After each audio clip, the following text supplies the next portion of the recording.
alam mo, ang tingin ko diyan, hindi pa siya humaharap, eh, tibag na siya, natibag na. Attorney Sal, hindi pa naman sila sure kung aakyat sila sa Supreme Court.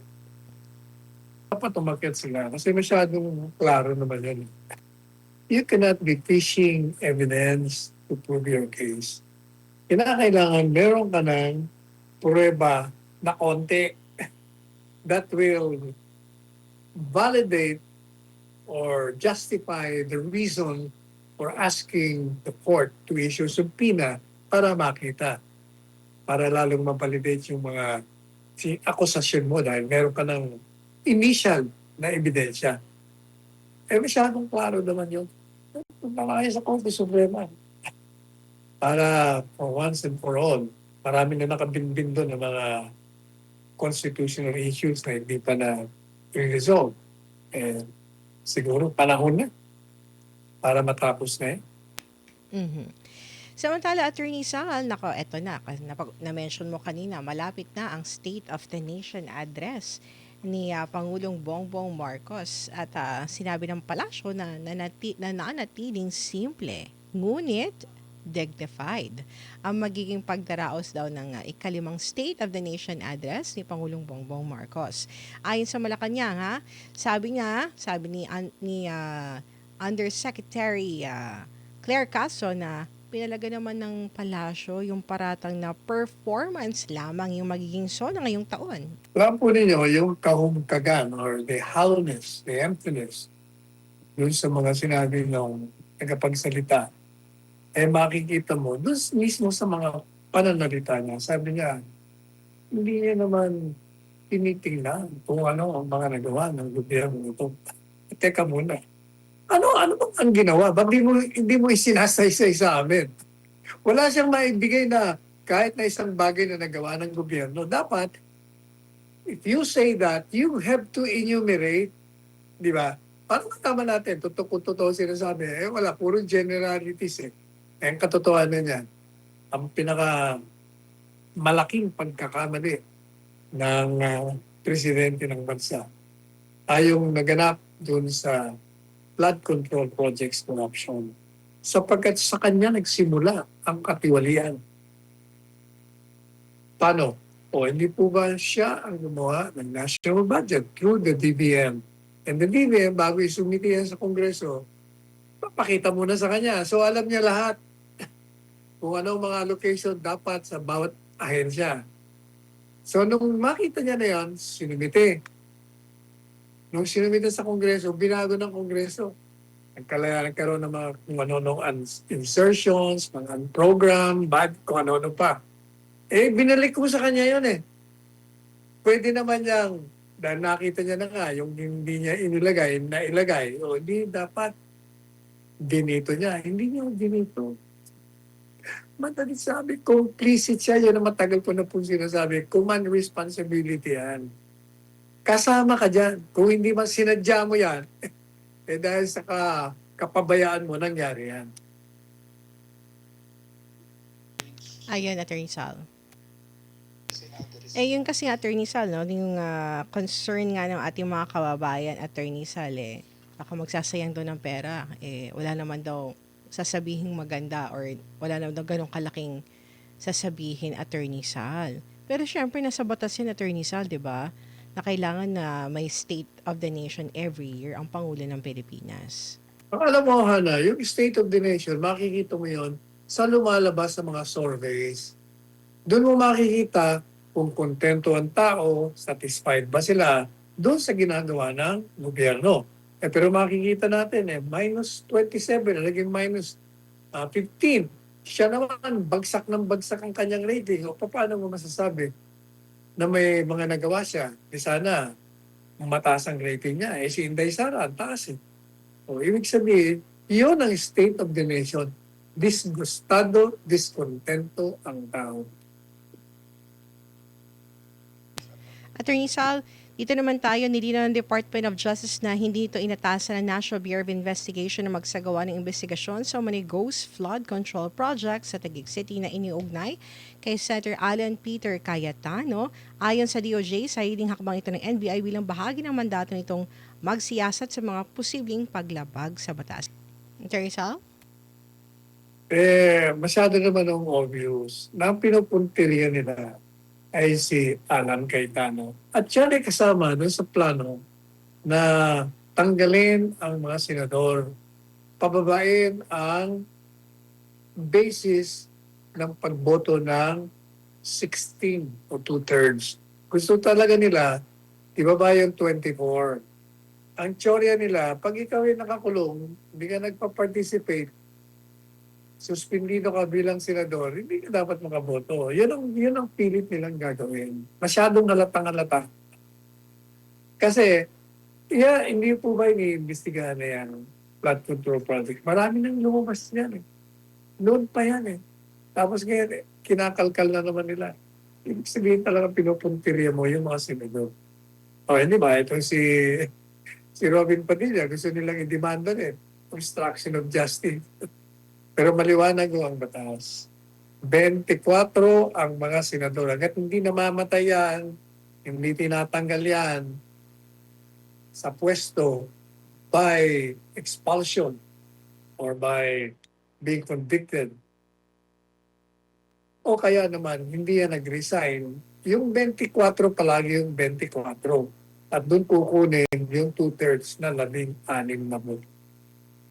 Binabulaan ni Senator Robin Padilla ang sinabi ng Ombudsman na tumanggi siyang sumagot sa reklamong obstruction of justice na ipadala daw niya ang kanyang depensa noong July 9. Ang Ombudsman sumagot din sa pahayag ng Senador. Attorney Sal? Yun naman yung kabungbungan na sinasabi ng taga-ombudsman. Nandun na nga, meron na nga ebidensya na nag-file sila nung July 6 or PM something. Tapos sasabihin, wala sa system namin eh. Kung hindi ka ba naman NGA eh. Yung system, nagkakaroon ng glitch. Kung may glitch na hindi lumabas, ano ang gagawin mo? Ang gagawin mo lang, tatawagin mo. Ang company sila, dali nyo nga yung pinahin nyo at wala kaming kopya dito o hindi lumabas sa aming sistema. Ganun dapat, hindi yung as far as we are concerned, wala sa aming sistema, kaya hindi namin ikukusin. Wala. Talagang ibig sabihin, tinutugis nyo. Talagang kino-corner nyo. Tatanggalan nyo talaga ng karapatan. Sinisira, nilalabag ninyo ang kanyang karapatan sa batas. Yun ang maliwanag. Samantala, Teresa, umusad na sa preliminary investigation ng plunder at money laundering complaints laban kay dating House Speaker Martin Romualdez Saldico at 10 iba pa. Samantala, nagtangka umano si Romualdez na makalabas sa Pilipinas sa gitna ng inisyong precautionary hold departure order. Attorney Sal, may mga ganitong issue, Attorney Sal, sa gitna ng impeachment trial, Attorney Sal, you think nagkakaroon nga ba ng movement, Attorney Sal, dito sa plunder case na ito ni House Speaker Martin Romualdez Saldico? Incidentally, napatingin ako sa viewers natin, 46,000. Uy. Ito, 46,800 views na tayo. Alam mo po yung nangyayari dyan kay Martin, halatang-halata. Meron mo hanggang ngayon daw na, sinasabi nila na habang tumatagal daw, ay lumalaki ang ebidensya nila. Diyos ko, hanggang ngayon hindi niyo pa pinapile. Pinahil niyo na yung kay Marcoleta, nakakulong na. Pinahil niyo na yung kay Jinggoy Estrada, nakakulong na. Ngayon naman, mukhang gusto niyo i-file naman yung kay Alan at kay Senador Padilla. Tapos eto naman, itong si Martin, hindi niyo ma-file. Gusto nang tumakas, napigilan. Hindi nga masabi sa atin kung kailan ba tumatakas yan. Bakit? Credible evidence na, pero wala naman silang facts. Pinagbubula tayo nito mga ito eh. For the day 8 naman tayo, Attorney Sal, ihaharap nila si NBI Director Attorney Melvin Matibag na ayon sa over the weekend, sa mga interviews ng prosecution, he is the most credible witness. Ang kanilang last witness for the dito sa Article 4, Attorney Sal, sa grave threats nga. And they expect fireworks sa sasabihin ng NBI Director. Anong masasabi mo doon? Is he the most credible witness para doon sa grave threats na nirereklamo nila sa Vice President? Credible. Sabi nga ni Attorney Carlo Benito sa akin gabi. So, ba't naman yan? Mukhang wala namang alam yan kasi pumasok yun ng NBA director tapos na ang investigasyon. Oh, yun o, ordinaryong lang, pananaw yun. Kasi kailan ba siya naging director? Bago lang. Exactly. So he has no personal knowledge of what transpired in the investigation. So ano i-testify niya? Kung hindi siya, wala siyang personal knowledge, would it suffice, Attorney Sal, is yung evidentiary report, yung mga reports na nakuha niya, Attorney Sal, as NBI director? Eh, unang-una, wala naman nagki-question ng mga report eh. Ang kini-question, the way it was handled. Madalit sabi, ang sasabihin niya lang, nung ako'y naging NBA director, pagdating ko dyan, na-imbestiga na at ibinigay sa akin yung report. Oo, ay ano ngayon? Ibinigay sa report. So what does that prove? It doesn't prove anything. As I said, mga useless lahat yung mga testigo dahil unang-una, in-authenticate nila isang bagay na hindi naman kini-question. Pangalawa, napatunayan doon na how siya yung investigation nila. Hindi nila inimbestigahan yung panganib sa buhay ni Inday Sara. Pagkatapos, inamin pa nila na yung di umanong mga nanghihikayat ng pagpagsak ng gobyerno, wala naman naging reaksyon na gano'n. Kasi nung tinanong ang testigo, meron ka bang mga natanggap na report, nagreklamo sa inyo na merong mga mamamayan na nagkamit ng mga hakbangin laban sa gobyerno na matatawag mong sedition. Sagot naman ng testigo, wala. Nakita mo ba si Inday Sara na nasa mga protesta ng mga rally para hikayatin ang tao na ibagsak ang gobyerno? Sagot niya naman wala. So anong napatunayan niyo? In fact, ang napatunayan niyo, puro kasinungalingan. Ang akusasyon na si Inday Sara ay nagkamit ng criminal grave threats, nagkamit ng inciting to sedition. Lalong-lalo pa yung sinasabi natin na hindi naman yun napatunayan, na nagkontrata siya ng mamamatay tao. Inamin din nila yun. So, pabor na naman sa defense yun. I'm even assuming na napatunayan mo na may contract to kill. It's not a crime.